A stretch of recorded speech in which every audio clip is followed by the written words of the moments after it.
यहां पर एक नया पंगा फंस गया।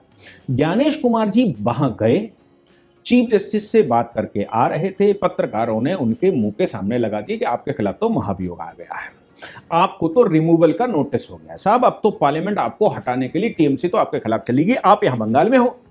अब बंगाल में वो होते क्यों नहीं? अगर चीफ जस्टिस स्टेट का उनको बुला रहा है तो फिर क्यों नहीं जाएंगे भाई ज्ञानेश कुमार जी? और ज्ञानेश कुमार जी की जिम्मेदारी बनती है, इलेक्शन कमीशन की जिम्मेदारी बनती है कि इलेक्शन कमीशन पूरी वहां व्यवस्था करे, पूरी बात समझाए। और जो चुनाव चीफ जस्टिस है उसने बुलाया किस लिए होगा? वो 3 जजेस की पैनल ने क्यों बुलाया होगा? वो इसलिए ही बुलाया होगा कि जनाब आप मुझे बताइए कि कैसे करवाया जाए और आप साथ में रहिए, कुछ गलत होगा तो हम बैठे हैं, पार्टी कहां जाएगी? पार्टी अगर कहती है कि चीफ इलेक्शन कमीशन कुछ गलत कर रहा है तो पार्टी कहां जाएगी? ऐसी पर हर एक परिस्थिति में पार्टी वहां लोकल कोर्ट है, वहां लोकल कोर्ट में डिस्ट्रिक्ट जज के पास जाएगी, बताएगी ये गलत हो रहा है। डिस्ट्रिक्ट जज उसको, जो अधिकारी हैं उनको बुलाकर पूछेगा भाई क्या हो रहा है, और इलेक्शन कमीशन से पूछेगा क्या हो रहा है।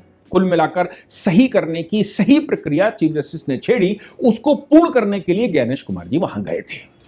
अब पहले अकेले ज्ञानेश कुमार जी थे कि वो मतलब अकेले इलेक्शन कमीशन था कि इलेक्शन कमीशन गलत नहीं होने देगा, एसआईआर सही करेगा। अब साथ में जुडिशरी जुड़ गई है, अब 2 संस्थाएं हो गई हैं ममता बनर्जी को या एसआईआर को सही करने के लिए। अब ये 2 संस्थाएं हो गई और वो भी सुपर पावर की संस्था। अब आप केंद्र सरकार को हटा दीजिए यहां से, केंद्र सरकार का अब कोई रोल नहीं रहा, केंद्र सरकार ही नहीं रही। अब तो जो बचा वो इलेक्शन कमीशन बचा और जुडिशरी बची, चीफ जस्टिस बचा, चीफ जस्टिस ऑफ इंडिया बचा।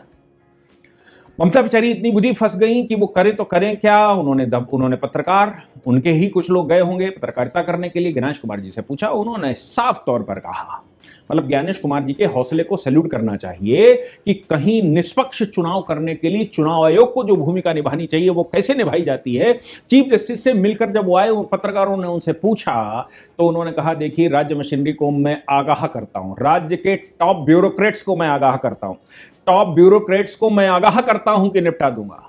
अगर एसआईआर की प्रक्रिया में, चुनाव की प्रक्रिया में वो हमारे और जनता के बीच में आए, मशीनरी के बीच में, क्योंकि जो टॉप ब्यूरोक्रेट हैं वही भाई ममता बनर्जी किससे काम करेगी? या तो गुंडों से लाठी चलवाए, वो जहांगीर और ये वो था, और या फिर उसके टॉप ब्यूरोक्रेट करेंगे, क्योंकि टॉप ब्यूरोक्रेट के अंडर में सारी मशीनरी आती है। तो ब्यूरोक्रेसी के स्टेट की ब्यूरोक्रेसी के अंदर आते हैं। तो स्टेट की ब्यूरोक्रेसी को उन्होंने जैसे ही वो अदालत से निकले, चीफ जस्टिस से मिलकर उन्होंने कहा, स्टेट ब्यूरोक्रेसी को मैं आगाह करता हूं, क्योंकि इलेक्शन कमीशन ऑफ इंडिया भी टॉप ब्यूरोक्रेट ही होता है, वो ब्यूरोक्रेसी से ही जाता है। तो उन्होंने कहा, मैं स्टेट की ब्यूरोक्रेसी को आगाह करता हूं कि अगर बीच में आए तो निपटा दूंगा।